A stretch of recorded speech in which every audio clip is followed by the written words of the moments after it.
It's a quick little video on making sure you're getting the most out of your sanding discs or your pads, whatever you want to call it. Now, the new disc should be like that. What I'm going to get at is you can take this apart and turn the angle so you got 3 points to use. 1, 2, 3. You can use it 3 times.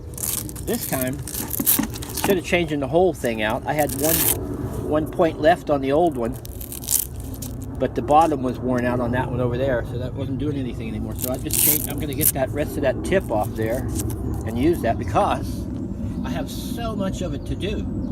Every one of those lines, top and bottom, so that's rough on the tips. And this job just goes on forever. I didn't think it was. I spent 5 hours on it yesterday on this side and the other side. And just to recap, I came in this morning and sprayed it with some fungicidal wash because there's so much mold on there. Now that's dry, and I'm continuing with the sanding. The only 2 sides, this side and that side, are the only bad ones. So, but that's the quick tip.